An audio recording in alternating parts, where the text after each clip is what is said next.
네, 반갑습니다. 3부 진행을 맡게 된 카도시 아카데미 이재호 목사입니다. 우리 이명준 총무님께서 말씀하셨듯이 오늘 5분이 오셔야 되는데 3분이 이렇게 함께 참석하지 못하게 됐습니다. 그래도 소개를 해드리겠습니다. 동만현 실행위원장인 기론평 교수님, 그리고 오늘 또 나오지 못하셨지만 더워드 뉴스의 이진수 대표님, 그리고 합신 조직신학 교수님이신 이승국 교수님, 우리가 영상을 통해서 맞이할 거고요. 오늘 현장에 참여하신 법무법인 아이엔스 조윤길 변호사님, 우리 박수로 환영합시다.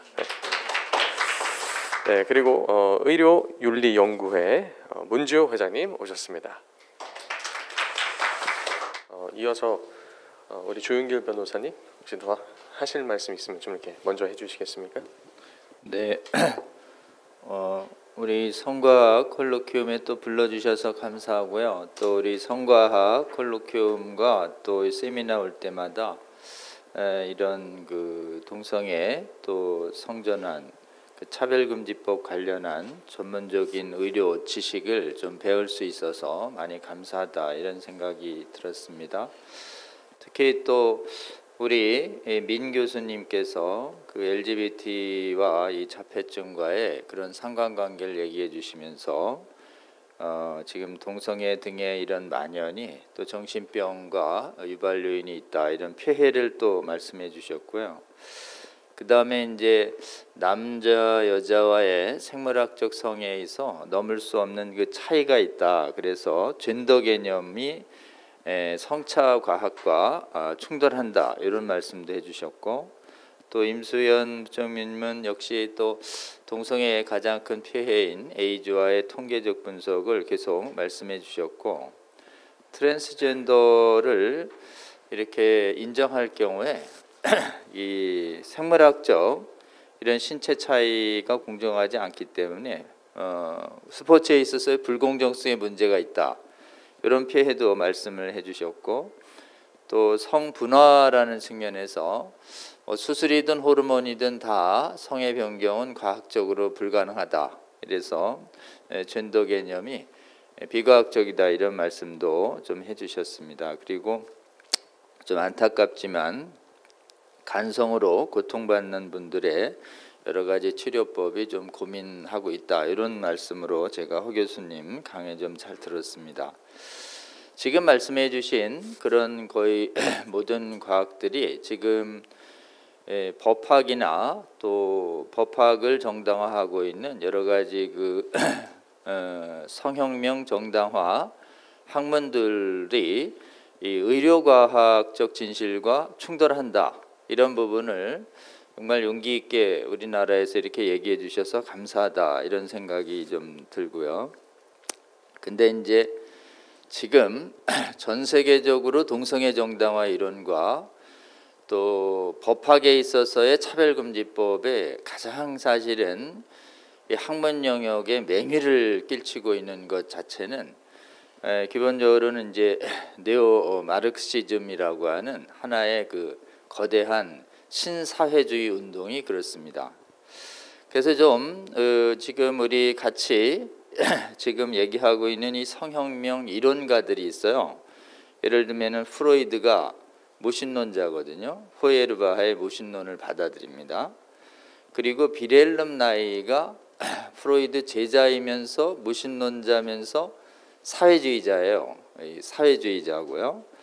그 다음에 이제 프로이드와 비렐름 나이의 그 주장을 정교하게 만든 사람들이 그 프랑크푸르트에 있는 사회 조사 연구소라고 하는 그 마르크스 연구소의 사회주의자들입니다. 마르쿠제라든지 아도르노라든지 에리 프롬이 전부 이 사회주의자들이에요.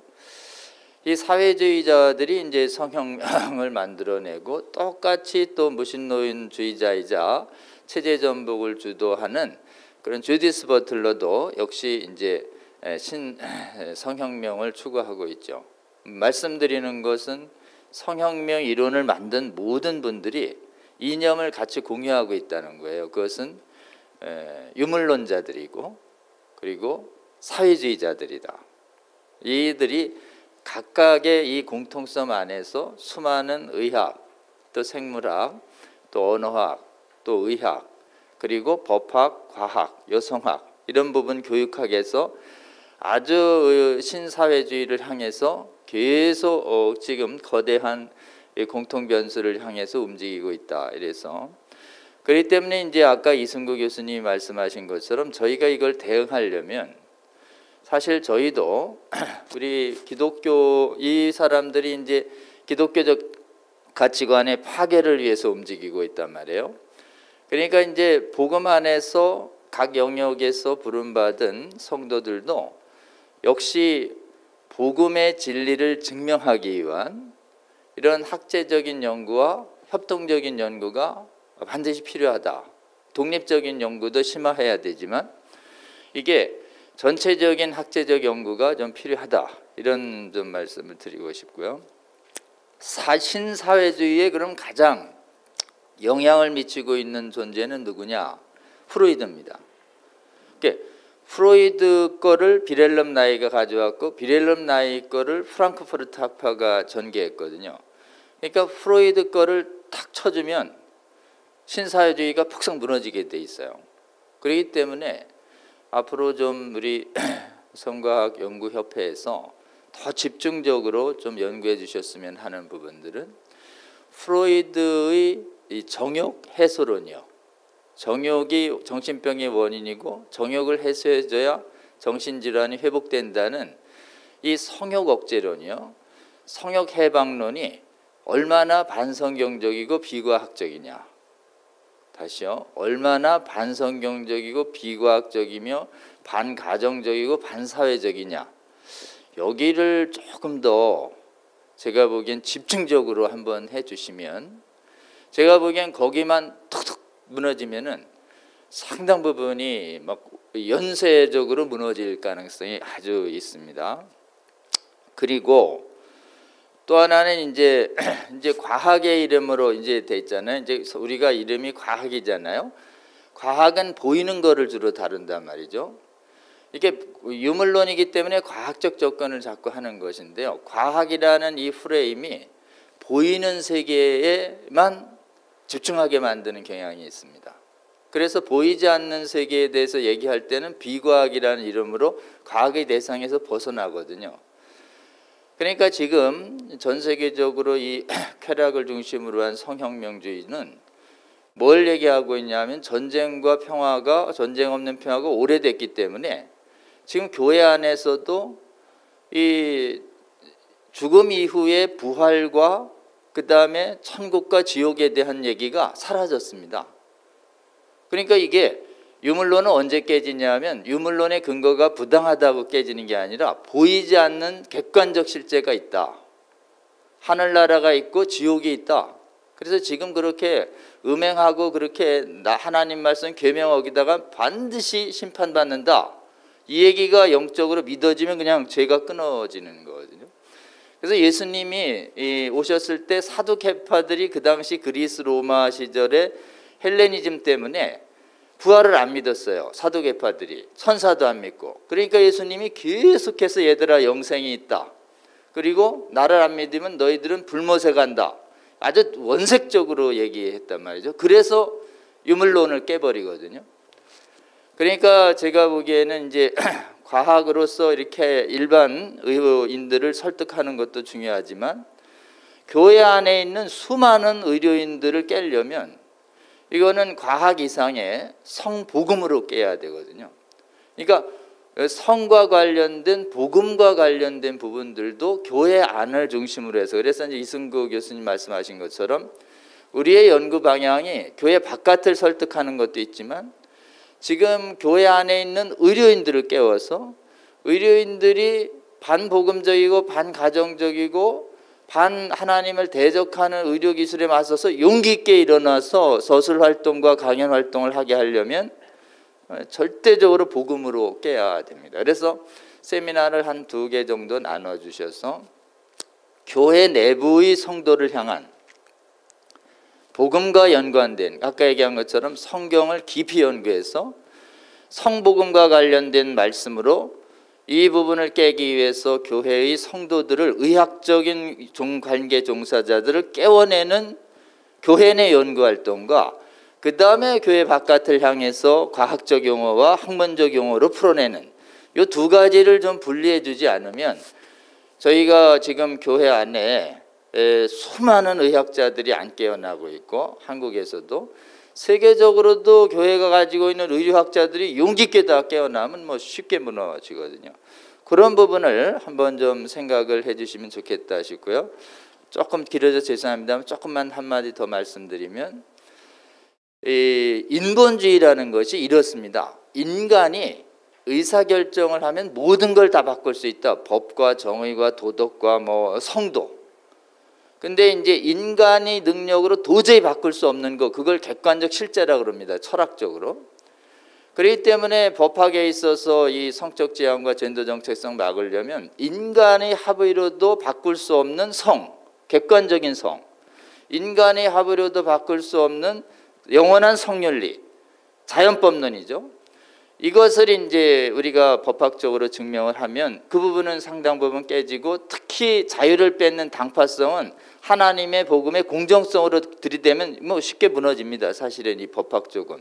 근데 이 개념이 자꾸 의학 쪽에서 프로이드의 개념을 가지고 이쪽 의학을 밀고 들어오기 때문에 법학을 기본적으로 의학이다라고 하면 진리로 전제하고 받아들이거든요. 법률학자들이. 그러니까 아예 뿌랭이의 촉인 프로이드의 지금 논리와 비렐름 나이의 논리가 비과학적이다, 반복음적이다라고 하는 것에 집중해주면 기본적으로는 이쪽에서 복음적인 법률학자들이 저항하고 받아들이기가 굉장히 좋다. 이런 말씀 좀 드리고 싶습니다. 그래서 저희가 이제 법률학회에서는, 복음법률학회에서는 운영위원회 신학 교수님들을 모십니다. 다른 분들도 좀 모시고. 저희도 어느 정도는 법학 이론적으로는 세미나들을 쭉 해냈는데요. 뭐 세계에서 처음으로 요기아카르타까지 다 해냈는데, 여기서 이제 더 가려면 어떻게 되냐면 법과 인권 개념의 복음적인 개념으로 깊이 들어가서 사회과학적인 기초 이론을 복음적인 이론으로 깨버리는 약간 이론화 작업이 돼서 당파적인 인권과 당파적 법률을 하나님의 공정한 법률 개념으로 이렇게 사그리 깨버리면 법학은 기초가 확 무너집니다. 그러나 여전히 살아있는 것은 의학 쪽에서 프로이드와 비렐름 나이 쪽을 거기를 꺾어주지 않으면 그걸 기초로 해서 현란한 이론주의자들인 독일 사회주의자들, 네오막시스트들이 네오막시즘을 건설해놨기 때문에 이게 안 무너집니다. 네오막시즘이. 그 부분과 관련해서 한국의 우리 성과학협회가 이름을 성과학협회도 만들고, 또 하나 한 성복음협회도 좀 만들어서, 성복음협회도 만들어서 복음적인 관점과 보이는 세계 이전의 영적인 관점에서도, 또 질병과 관련해서 영적인 귀신과 그 다음에 정신병의 관계에 있어서도 용기 있게, 사실은 거기는 비과학이다 그래서 가면 안 된다고 한 건데, 복음이 분명히 다루고 있는 영적인 문제와 질병의 문제를 같이 이렇게 다뤄주면서 거기에서 복음적인 의학자들이 복음의 진리됨을 증명하는 부분들이 드러나면, 뭐 제가 보기엔 영적 세계만 객관적으로 드러나면 그냥 음란은 팍 끊어지거든요. 그 연구가 대한민국에서 처음으로라도 제기될 수 있다면 제가 보기엔 세계적인 매기를 떨치고 있는 네오막시즘을 복음을 가지고 다 무너뜨리는 데 크게 기여할 수 있지 않을까, 이런 생각을 조금 들어서 한번 짧은 의견이지만 제 의견 좀 말씀드렸습니다. 이상입니다. 네, 들으면서 상당히 탁월하고 좋은 통찰이라고 좀 생각이 많이 들었거든요. 특별히 이승국 교수님께서 아까 말씀하셨던, 첫 번째 말씀하셨던 이 성경 자체에 대해서 우리가 좀 더 심각하게 공부하는 일들을 지속해야지 이 하나님 나라의 가치를 이 세상 가운데 간접적으로라도 이렇게 영향을 미칠 수 있다. 특별히 이 교회 안에서 말씀하셨던 것처럼 많은 의학자들과 또 많은 이제 각 영역의 종사자들이 있을 텐데, 그분들이 먼저 이와 같은 복음으로 좀 재무장하는 것도 정말 필요하지 않나. 제가 얼마 전에 이 관련돼서 이렇게 좀 뭐랄까요, 강의도 진행하고 난 다음에 한 Q&A로서 그런 질문이 들어왔어요. 동성혼 합법화된 나라 중에 상당수가 기독교 국가였는데 왜 이런 문제가 일어난다고 생각하느냐. 뭐 여러 가지 뭐 요인들이 있을 겁니다. 특별히 그 중에서도 이제 신학적인 거 몇 가지를 제가 들었는데 그 중에서도 제일 중요한 거 하나가 바로 이와 같은 복음의 기초가 좀 상당히 무너졌던 것이 아닌가. 특별히 이제 동성애자들이 이 기독교 반대를 외치면서 씌운 프레임이 하나님은 사랑이시다 이거거든요. 그래서 많은 또 기독교인들이 동성애 찬성하고 지지하는 쪽에서 보면 그렇지 하나님은 사랑이시지. 그러니까 저들이 하는 행위도 사랑이다. 뭐 이런 식으로 이제 넘어가는 걸 보면서 이와 같은 것들을 제대로 잘 닦는 것이 정말 중요하겠구나. 그렇게 변호사님 이야기를 들으면서 생각해봤습니다. 네, 이번 이어서 우리 문주호 회장님 한번 발언 좀 해주시겠습니다. 네, 오늘 상당히 긴 의학적인 얘기를 이렇게 전달해 들었는데 이런 전문적인 얘기를 들을 수 있는 기회가 있었다는 것이 너무 감사드리고요. 지금 오늘 제가 이 유튜브로 시청하시는 분들이 누굴까 상상을 해봤습니다. 네, 의사 선생님, 의학에 종사하시는 분들도 계실 것이고 분명히 에이즈로 고생하시는 분들, 그 다음에 자신의 성 정체성 때문에 괴로워하시는 분들이 이 영상을 꼭 보실 거라고 생각이 들었습니다. 제가 이제 의학적인 것으로 오늘 크게 마음이 놓였던 부분은 우리가 이제 여지껏 이슈가 안 됐던 이 LGBTQ에 대해서 정신 발달적인 문제가 밝혀지고 있다는 것.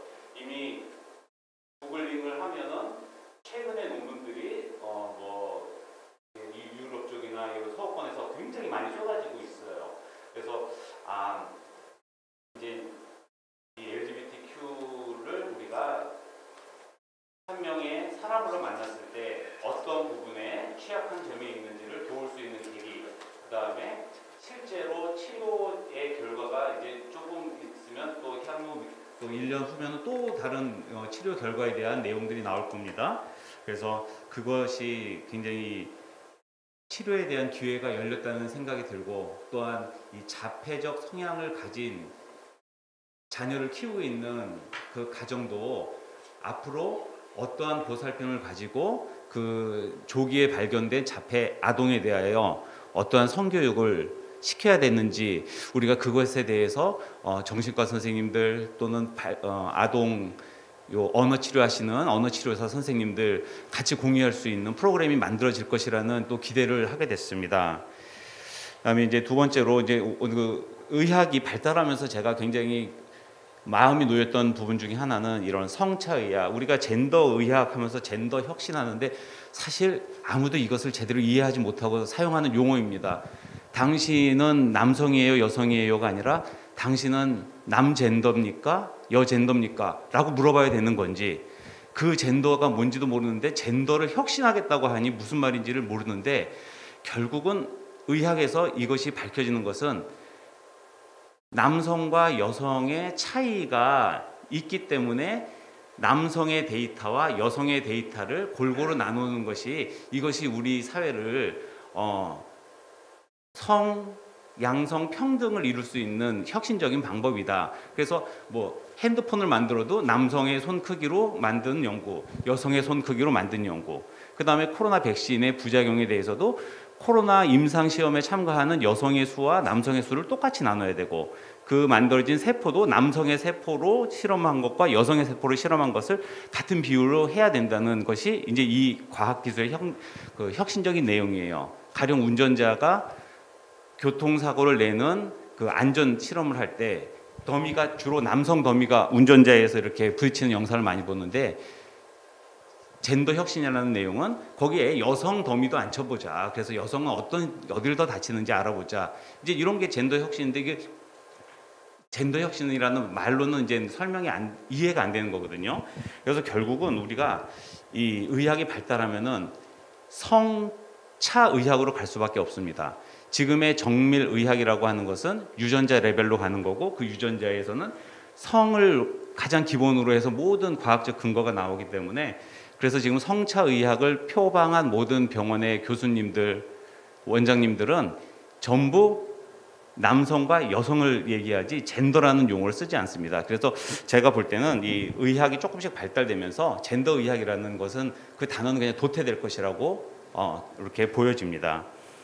그다음에 오늘 에이즈에 대해서 너무 많은 그 내용을 들었는데, 우리가 이 언론의 역할에 대해서 아까 그 인권 보도 준칙이라는 내용 때문에 성소수자들을 뭐 어떤 성정체성을 정신질환이나 치료 가능한 질병처럼 묘사하지 말아라 라는 얘기가 있어요. 그 보도 준칙에. 근데 실제로 우리가 찾아낸 오늘의 과학의 내용은 이 성소수자들이 정신질환이나 치료 가능한 질병으로 바뀌고 있다는 거, 알려졌다는 거, 그래서 그것을 기대할 수 있다는 것을 우리가 언론 보도 준칙이라는 잘못된 기준을 세워가지고 우리 국민들의 인권, 반드시 알아야 될 권리를, 알 권리를 무시하는 이런 일이 생기면 안 되겠다. 그래서 인권 보도 준칙은 반드시 제고되고 불필요한 내용들은 삭제되어야 되는 게 맞다. 그리고 뭐 여기 이제 에이즈, 특정 질환, 성매매, 마약 이런 것이랑 성소수자랑 엮는 그런 사회 병리적으로 얘기하지 말라고 하는데, 우리가 이제 제가 그 국제 가족계획 연맹에서 만들어진 HIV 환자들의 성생활 가이드라는 게 있습니다. 그러면서 어떻게 HIV 환자들이 그 성생활을 해야 되는지를 쭉 문장 아주 뭐 다 이것은 해피하고 헬시하고 핫한 거라고 얘기하는 그 가이드를 만들어놨는데, 거기에는 음주와 마약을 동반한 섹스에 대해서 분명히 명시하고 있어요. 그래서 이런 것들을 보면서 사실은 저렇게 자유로워 보이는 저런 자유는 없는 겁니다. 저들에게는 없고, 저거는 이제 아까 우리 에이즈 협회에서도 이렇게 더 말해야 된다고 한 것은 한 사람과만의 성관계, 그것은 가정 안에서, 부부 안에서의 성관계, 그런 사람만이 저렇게 아름다운 자유를 누릴 수 있다는 것입니다. 그리고 오늘 뭐 그 테스토스테론의 역할 때문에, 성 호르몬 때문에 그 남성이 여성의 경기에 나갈 수 있게 됐다는 거, 아까 말한 그 수치가 IOC가 10이라고 했는데 10 미만으로 테스토스테론 떨어진다고 하면 그랬다고 했는데, 김종국이 최근에 그 약물 의혹을 받고 나서 했을 때 나온 수치가 8입니다. 8. 그 IOC에서 요구한 테스토스테론 수치보다도 낮은 수치예요. 근데 그 남성성을 자랑하는 굉장히 좋은 수치로 이제 우리 언론에 보도됐거든요. 그래서 이제 이 성호르몬 레벨 또는 간성이 성소수자의 하나의 뭐 선천성을 대변한다는 이런 것들이 지금 계속 의학이 발전되면서 계속 유전자, 정밀의학, 어떤 유전자가 어떤 효소를 막아서 이러한 어려운 점을 갖게 되는지를 이렇게 밝혀지고 있는데, 이것은 아까 말했던 그 환자를 보는 선생님 중에 그 말씀이 참 마음에 와닿습니다. 환자를 보는 게 아니라 한 사람의 인생을 보는 것이라고 한 말이 굉장히 의사로서 와닿는 말인데요. 우리가 아까 눈에 보이지 않는 것들, 과학적으로는 우리가 이 환자의 상태를 보지만은 눈에 보이지 않는 것은 우리는 환자의 영혼을 봐야 됩니다. 오늘 나눴던 모든 대화들 중에서 이 환자를 시청하시고 있는 이 모든 환자분들이 이 영혼의 문제에 꼭 관심을 가지셨으면 좋겠고요. 그리고 이런 지식을 가진 사람들이 절대로 누구를 정죄하기 위해서 지식을 갖는 게 아니라 우리가 그것을 이해하고 있다는 것을 알려주기 위해서, 같이 나누기 위해서 지식을 갖는다는 것을 알아주셨으면 좋겠습니다. 네, 이상입니다. 네, 문주 회장님 발언 잘 들었습니다. 근데 이렇게 듣다가 이 언론 보도 준칙 관련된 좀 이야기가 나와서 이 변호사님께 좀 궁금한 게 생겼는데요. 제가 예전에 그 동성애 관련된 이 퀴어 축제 관련된 그 보도를 할 때 이 보도 인권 준칙에 대해서 동성애 측에서 굉장히 뭐 얘기를 많이 하더라고요. 저한테도 대고 막 얘기하고 그랬는데, 근데 코람데오닷컴 지금 대표이신 김대진 목사님은 그거 상관없이 써도 괜찮다 이런 얘기 하셨거든요. 법적인 강제성이 그렇게 없다라는 그런 취지로 제가 그때 전에 듣고 이렇게 썼고, 그리고 실제로 써도 뭐 크게 어디서 제재가 들어온다는가 뭐 그런 것들이 없었는데요. 실제로 그런지, 그리고 만약에 그냥 준칙이라는 것이 세워져서 우리가 먼저 지레 겁먹고 그런 것들을 마치 야카르타 원칙 그것처럼요, 법의 강제성은 없지만 지키지 않으면 안 되는 것처럼 그렇게 되는 건지 그거 좀 이렇게 듣고 싶습니다. 네, 이제 그게 국가인권위원회하고 그 기자협회에 MOU로 돼 있어요. 그러니까 가장 이제 이게 뭐 법인지 국가인권위원회 건지 그 사단법인 기자협회 건지 알아맞혀봐 이런 식으로 이제 모호하게 돼 있죠. 그리고 이제 거기에 8조에 윤리적 비난을 하지 마라. 두 번째는 에이제 해학도 하지 마라. 하나는 이제 도덕적인 판단을 절대 불가. 하나는 의학적 진실도 얘기하지 마. 이게 이제 일종의 언론 자유를 박탈하는 조항이 들어가 있는데 그거를 이제 그 똑똑한 기자들이 받아들인 거예요. 그러니까 이제 그거 위반하면 이제 진정 넣고 그러면 국가인권에 조사 들어오고 그러니까 골치 아프니까 이제 데스크에서 가능한 지키려고 하는 거고. 그 다음에 이제 또 하나는 세계적인 현상이에요. 세계적인 언론인들이 다 그 이론을 받아들였어요. 이게 Political Correctness 이론이라고 그래서 PC 이론. 이게 볼셰비키 당에서 만든 건데 이게 혐오적 언어를 쓰는 것은 진실이라고 맞아도 정치적으로 옳지 않다. 이래가지고 뭐 너무 그렇게 원색적인 비난을 하지 마라. 기독교는 이 다원주의 사회에서 왜 그렇게 뭐 이렇게 하냐. 이런 이론을 이제 받아들여서 뉴스피크라고 하는 신언어 개념을 소비에트가 만든 건데 그거를 서양의 사회주의자들이 받아서 프랑크푸르트 학파가 확대시켰기 때문에 전 세계의 지성인들이 자율통제를 하고 있는 거예요. 자율통제를. 그러니까 굉장히 미혹된 주장을 좀 받아들이고 있는 거죠. 그렇기 때문에 사실은 이 부분에 대해서 우리 복음적인 의료인분들이 이걸 극복하려면 이게 의료과학을 넘어서 사회주의 이론에 대한 기초공부가 꼭 필요합니다. 사회주의가 어떻게 전 학문 영역을 지배해가고 학문 영역 중에서 의료 영역 하나를 어떻게 공략 대상으로 삼아서 들어가고 있는지 그렇게 해가지고 조금은 제가 보기엔 우리 좀 의사 선생님들께서 사회주의를 좀 공부하셔야 돼요. 그리고 그 사실은 그 신사회주의와 올드 사회주의가 정통 마르크시즘이 굉장히 많은 의료인들의 헤드를 지배했습니다. 그래서 굉장히 의사 선생님들 중에서 그 사고를 받아들인 분들이 굉장히 많고 그 사고를 받아들이기 위해서 의도적인 목적을 가지고 수많은 논문들을 써내고 있는 것이에요. 그렇기 때문에 그 부분의 오염으로부터 지켜내기 위해서는 반드시 복음적인 분들이 하나님을 대적해서 높아진 이 무신론적인 사회주의 네오마르크시즘과 정통 마르크시즘에 대한 공부가 반드시 필요하고 거기에 또 하나 필요한 게 있어요. 그거를 이길 수 있는 성경 공부가 깊이 들어가야 됩니다. 그 이길 수 있는 성경이 신구약에 굉장히 많거든요. 신구약에 있는 하나님의 진리를 가지고 이론적 언어에 녹아서 탁 첫 번 그냥 금방 폭삭폭삭 무너지는데 두 가지에 대한 진전이 안 되니까 이게 이제 이론화의 진전이 잘 안 되고 있는 것이에요. 그래서 제가 보기에는 이제 한국에서 이거를 반격해서 방어만 하는 것이 아니라 저 사람들 나빠요 이게 아니라 이론적으로도 그걸 깨기 위해서는 어떻게 들어가야 되느냐. 한국의 복음적 의료학자들은 사회주의와 정통사회주의의 기초 개념을 공부한다. 그리고 성경 공부를 조금 더 깊이 들어가서 그거를 가지고 저 이론을 깨낸다. 그래서 사실은 성과학이라고 하는 이름뿐만 아니라 성복음과학이요. 성복음의학. 성복음이 굉장히 많습니다. 신구약에. 성에 다룬 복음이 엄청 많아요. 그리고 이거는 잘못 다루면 영생을 잃을 수 있는 문제예요. 성을 하나님이 어떻게 보고 있는지, 음란을 어떻게 보고 있는지, 거룩을 어떻게 보고 있는지, 그래서 그 음란의 영과 귀신의 영과 이것이 어떤 관계가 있는지에 대해서 제가 보기에는 단순한 유물론적인 의료과학을 떠나서 영적인 의료과학으로 발전해야 한다. 그래야 복음적인 의사들을 깨워낼 수 있고 우리가 또 그걸 통해서 영적인 복음과학을 복음의학을 얘기해야 저 사람들의 영혼을 구해낼 수 있거든요.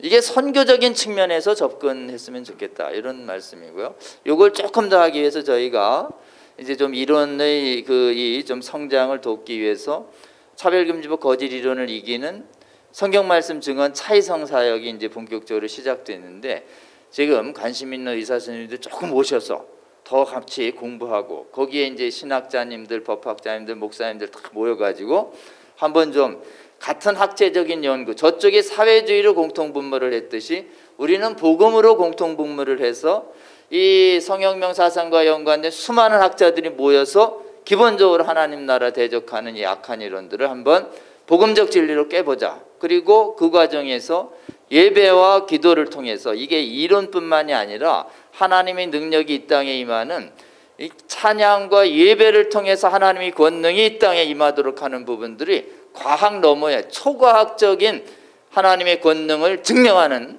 그런 부분들로 접근해 갈 때 이게 깨지지, 저들의 바운드리 안에서의 유물론적인 과학적인 틀 안에서만 우리가 싸우면 상당히 어려울 수도 있고, 학제적 연구가 이루어지지 않으면 역시 또 고립화될 수 있고, 그런 부분에서 학제적 연구를 더 강화하고 유물론적인 부분을 더 넘어서서 초과학적인 예배와 기도를 통해서 복음적인 의학자들을 깨워내는 운동으로 우리 복음의료인들 운동협회가 더 발전하고 성장했으면 좋겠다. 뭐 이런 말씀 좀 드리고 싶습니다. 네, 감사합니다. 제가 이거 내용들 또 들으면서요, 오늘 이승구 교수님이 참 오셨으면 얼마나 좋았을까라는 좀 그런 생각이 많이 들었습니다. 아까 우리 발제해 주신 허규현도 교수님이 또 좋은 발제들을 해주시면서 또 그 내용들을 또 처음 듣고, 또 그렇게 고통을 당하고 있는 그 영혼들을 그 신학적 관점에서 어떻게 도와주고 복음을 전파하고 또 그들이 어떻게 그 구원받은 하나님의 성도로서 세워질 수 있도록 우리가 좀 도울 수 있을까, 어떤 그런 부분에 있어서 또 신학교와 앞으로 배출될 그 목사들은 어떤 교육을 받고 이런 걸 할 수 있을까, 좀 이런 부분에 있어서 참 논의가 또 많이 되어야 되겠다, 뭐 이런 생각도 들었고요. 그러니까 민성길 교수님께서 말씀하신 그 뭐 자폐 뭐 이런 얘기하면서 이제 5점 몇 프로 이런 얘기하셨는데, 앞으로 또 그런 사람들이 또 다른 이제 어려움을 겪을 수도 있기에 또 그런 부분에 있어서 또 신학교는 어떤 또 준비를 해야 되는가, 이런 생각도 참 많이 들었습니다. 마지막으로 아까 전에 더 워드 이준규 대표님께서 얘기하신 부분에 있어서 민성길 교수님이 한번 좀 대답해 주셔야 될 부분이 있는 것 같은데요. 동성애 옹호하는 입장 중에 이 선천성 그 부분에 있어서, 근데 교수님 이야기들을 들으면 그런 부분들도 조금 힘을 실어줄 수 있는 근거가 될 수 있지 않나라는 이런 질문이 있었습니다. 한번 들어보겠습니다. 예, 오늘이야말로 그야말로 학적한 모임으로 제대로 좀 구성이 된 것 같습니다. 말하자면 이제 우리 다 오셨으면 진짜 학적한이 되었죠. 예. 그래서 이제 원래 콜로키움이 이런 학제간 토론을 위해서 이렇게 발상을 한 건데 역량이 부족해서 이 정도 지금 하고 있는데, 이다음에는 좀 더 이렇게 확대해서 더 다양하게 또 좀 더 이렇게 깊은 토론을 할 수 있으리라고 기대하는데, 그래서 좀 도와주시면 또 우리는 이런 포맷을 더 발전시킬 생각은 있습니다. 우선 그 질문에 답하기 위해서 제가 말씀드리고 싶은데, 이제 의학이란 게 한마디로 할 수 있는 게 아니고 굉장히 복잡해요. 그리고 이제 각 또 분과라는 게 있어가지고 또 각자 내과, 외과, 산부인과에서 거기에 몰두하느라고 우리 조 변호사님께서 말씀하신 영적인 부분을 들여다볼 만한 그게 많이 부족한 사실이에요. 저희들이 중고등학교 때 교회 다니면서 들은 얘기 가지고 그냥 평생 먹고 살지. 대학 들어가서 이제 직업에 들어가면 아이고 영적인 것은 목사님 하시고 우리는 그냥 병원 고치고 연번을 많이 하고 이렇게 살거든요. 그러니까 이해해 주시기 바라고, 이 변호사들께서 그렇게 열심히 하시는 거 보면 부럽기도 한데 우리는 그 점에서는 많이 약합니다. 그래서 이제 그 점 마음 아프게 생각하는데요. 그래서 앞으로 열심히 한번 노력을 해보겠습니다. 어떻게 하면 의사들이 성경 공부를 해가지고 교회를 끼울 수 있을지 한번 모습을 열심히 모색해 보겠습니다. 그 다음에 이제 성과학이 이 기독교 안에 어떤 예를 들면 동성애 반대라든가 이런 게 어떤 영향을 미칠 수 있을까? 저희들은 의사니까 교회에 대해서 뭐라고 말하기가 두려워요. 그건 좀 높은 곳에 계신다고 보거든요. 그래서 우리가 할 수 있는 거는 교회와 일반 성도들 사이의 중간에서 일반인 상대로 이제 이렇게 병이라든가 자연과학에 대한 얘기를 하면서 하나님의 창조 섭리를 이렇게 우리도 이렇게 믿는다 하면 의사의 권위로서 좀 받아들이게 되지 않을까 하는 수준으로만 했지, 이렇게 본격적으로 이렇게 되리라고는 저도 상상지도 못하고 살았고, 다 여기 계시는 선생님들이 이제서 이 일에 이제 뛰어들어서 좀 공부를 하고 있는데, 성경에까지 이렇게 또 교회 안에 내부로까지 들어가기에는 좀 아직 역부족이라고 생각을 합니다. 앞으로 이제 목사님이 이끌어주면 되죠. 목사님들이 불러줘서 얘기시키면 할 얘기 많고 거기서 충고를 받으면 여기를 다시 또 수정해서 조사해가지고 목사님 말씀이 맞더라고 이렇게 되면 되겠는데 제가 보기에는 모르죠. 우리가 또 목사님을 초청해야 되는지 목사님들이 우리를 초청해야 되는지를 모르겠습니다. 그래서 우리가 초청은 합니다. 이성우 목사님 오시기로 했고 지난번은 늘상 그렇게 했는데 지금까지는 주로 뭐 열심히 하시고 잘하신다는 말만 했지 이성구 교수님처럼 제대로 해라 이런 말씀은 안 하셨거든요. 그래서 이제 제대로 했다는 게 정신이 번쩍 들었어요. 근데 저도 이제 이거 얘기할 때 저는 뭐 어디 글을 쓰더라도 저는 뭐 성경은 모르고 의사로서 평생 살면서 연구를 하다 보니까 이런 게 발견되는데 이게 하나님 말씀에 맞는 것 같다. 맞는 것 같다지 이게 그거다라고 말을 못해요. 신학자가 아니니까. 그래서 목사님한테 검증을 받고 싶은데 이제 만날 기회가 있으면 좋겠습니다. 그다음에 또 질문이 이 선천성이라는 거하고 이제 유전이라는 문제에 이제 오해가 있는 것 같아요.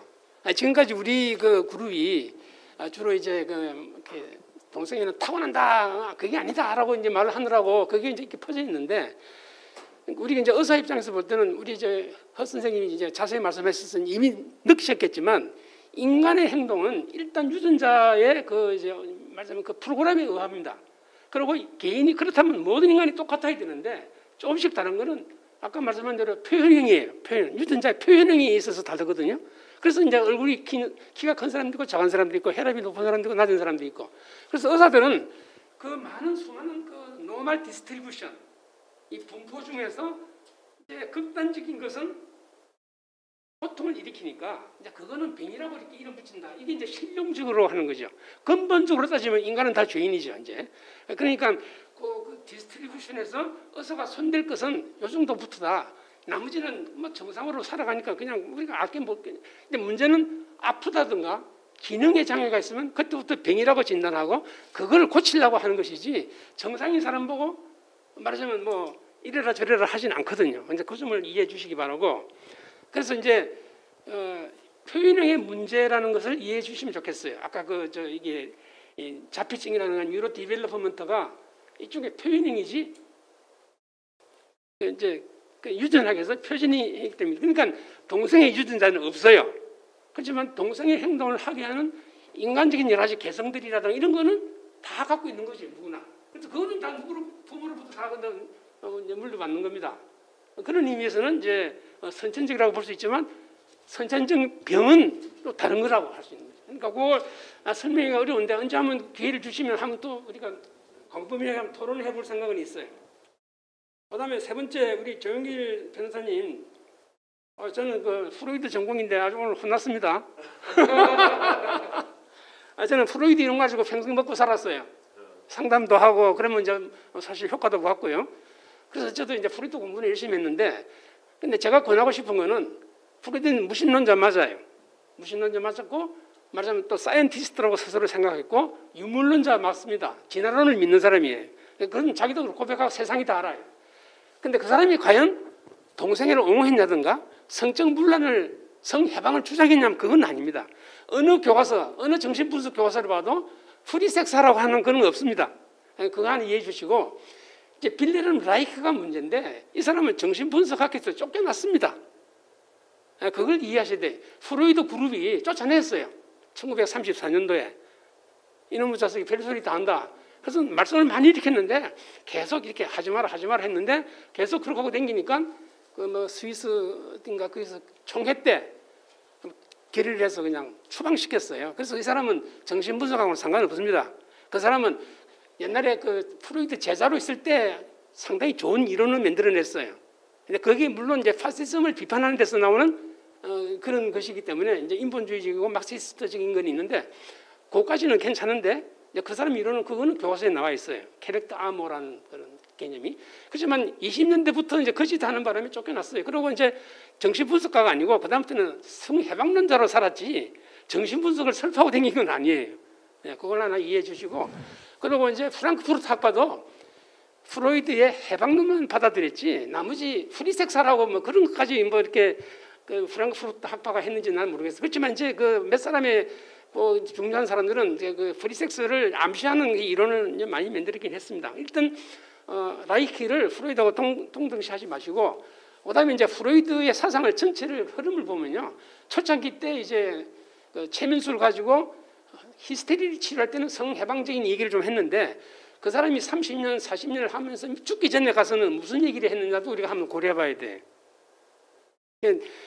보통 세상 사람들은 프로이드의 초창기 이론 가지고 와 뭐 성해방하라고 떠드는데, 프로이드 자신도 물론 성해방하라고 하는 적은 없고요. 그다음에 이제 교과서적으로 말씀드리면 프로이드의 이론은 성적 욕망이 있더라도 그걸 표현하지 말고 억제하라 그랬어요. 서프레스하고, 근데 리프레스는 하지 말라 그랬어요. 리프레스하면 노이로제가 생긴다. 서프레스하고 이거를 깨닫고 사회적으로 생산적이고 창조적인 것으로 서블리메이션 하라 그랬습니다. 이제 그게 핵심이에요. 근데 그건 얘기는 사람들이 안 하죠. 성해방론자들이 프로이드의 서프레션을 해방하라는, 리프레스 하지 말라, 그거 하면 병 생긴다는 그것만 가지고 해방하고 이렇게 말씀하는 거라고 여러분이 좀 알아주시면 좋겠고, 프로이드는 건강한 디펜스를 하라고 그랬습니다. 디펜스가 서블리메이션, 서프레션, 안티시페이션, 유머, 이게 아주 이름을 정했어요. 이런 걸 사용해서 성적 욕망을 이렇게 생산적으로, 사회적으로, 예술적으로 표현하는 것으로 그냥 하는 게 옳다, 이렇게 얘기했습니다. 그리고 사람들이 그런 성욕을 억압함으로써 문명이 발달하긴 했는데 그 대신 사람들 마음속에 불만이 가득 차게 되었다. 이 문제는 사람들이 견디고 참아야지, 이거 해방하라고 하면 안 된다는 책을, 그게 마지막 책이에요. Beyond the Pleasure Principle, 그 쾌락 원칙을 넘어서 한 그런 책에서 이런 그 얘기를 했다는 것도 좀 알아주시면 좋겠고, 그리고 이제 저는 기본적으로 저도 이런 그 조 변호사님 말씀하신 그 프로이드 이론을, 이게 유물론자고 이게 무신론자, 내가 이걸 공부해서 먹고 산다는 것은 크리스천적으로 어떡하나 고민을 많이 했습니다. 근데 어느 날에 이거는 그냥 도구다, 사람을 도우려고 할 때 우리가 사용하는 인스트루먼트, 도구의 하나이지 이 자체가 진리는 아니다 이거죠. 그러니까 그 말 듣고 저도 이제 마음을 좀 놓고 그동안에 살았습니다. 개인적인 고백이고요.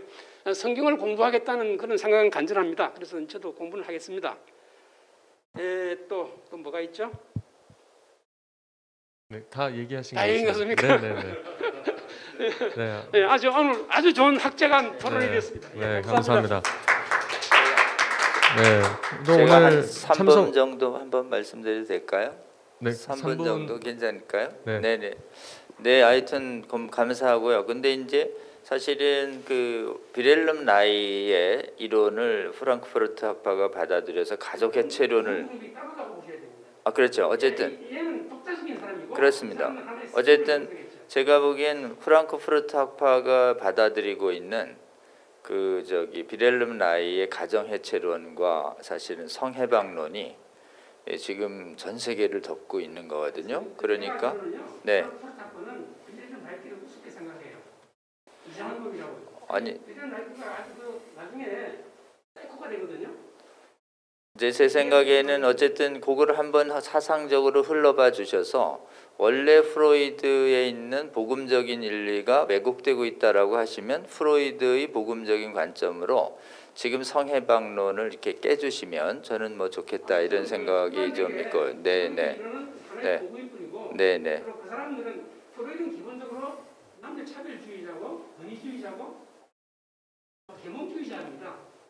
그러니까 네, 아마 계속해서 이제 이게 프로이드가 어떻게 악용되고 있고, 비렐름 라이가 어떻게 프로이드 권위를 이용하고 있고, 그다음 프랑크푸르트 학파가 어떻게 프로이드 권위를 이용해서 사람들에게 지금 자신들의 이론을 확산해가고 있는지, 저는 프로이드의 권위를 악용되는 측면을 한번 좀 추적해 주셔서 프로이드의 본래의 취지가 왜곡되어 있다면 그거는 조금 밝혀주시면 굉장히 큰 도움이 될 거라고 보고요. 네네.